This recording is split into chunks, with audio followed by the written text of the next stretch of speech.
Hallelujah. स्वागत है आप सबका मेरी भविष्यवाणियों की पुस्तक में।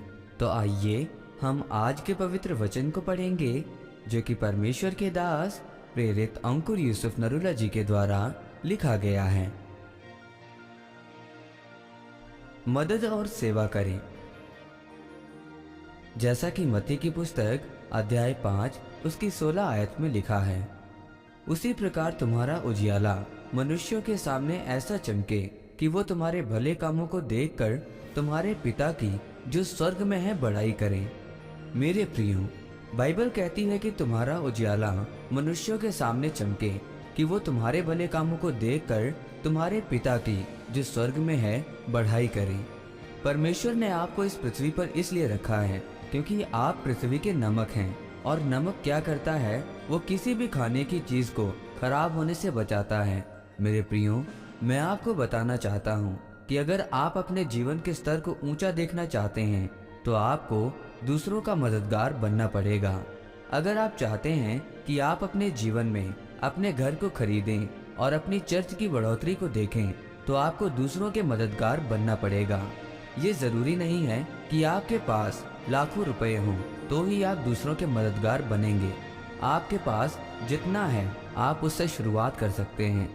नमान कोढ़ी को जिसने बताया था कि अगर तू मेरे देश में होता तो परमेश्वर का एक सच्चा दास तुझ पर हाथ रखता और तू चंगा हो जाता, तो नमान कोढ़ी को चंगे होने में उस लड़की के कितने पैसे लगे?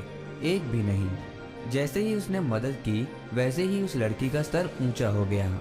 मेरे प्रियो, बाइबल कहती है कि नामान एक प्रतिष्ठित पुरुष था और उसका राजा जितनी बार जीता था वो जीत नामान के कारण मिली थी। नामान जो सोना चांदी और कपड़े एलीशा के लिए लेकर गया था, लेकिन एलीशा ने उसे लेने से मना कर दिया था, तो वो कपड़े और सोना चांदी किसको मिला होगा?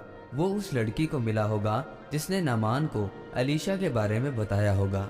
मेरे प्रियो, हर कोई अपने जीवन का हल ढूंढता है, लेकिन बाइबल कहती है कि जो कुछ तू बोएगा वही काटेगा।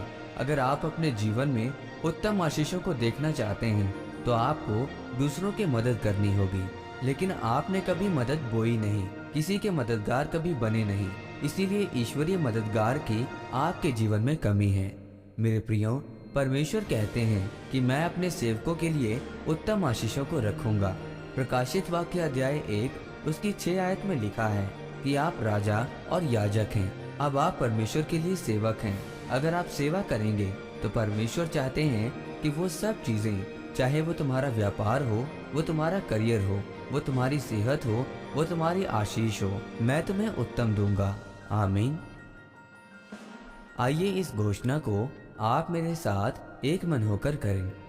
सर्वशक्तिमान परमेश्वर के नाम से मैं घोषणा करता हूँ कि आज मेरा परमेश्वर आप पर दया करे और आपके जीवन में अनुग्रह करे कि आज आप परमेश्वर की सेवा कर सकें और लोगों की मदद कर सकें, प्रभु यीशु मसीह के नाम में। आमीन। परमेश्वर आप सबको आज के वचन के ऊपर मनन करने के द्वारा आशीषित करे। आमीन।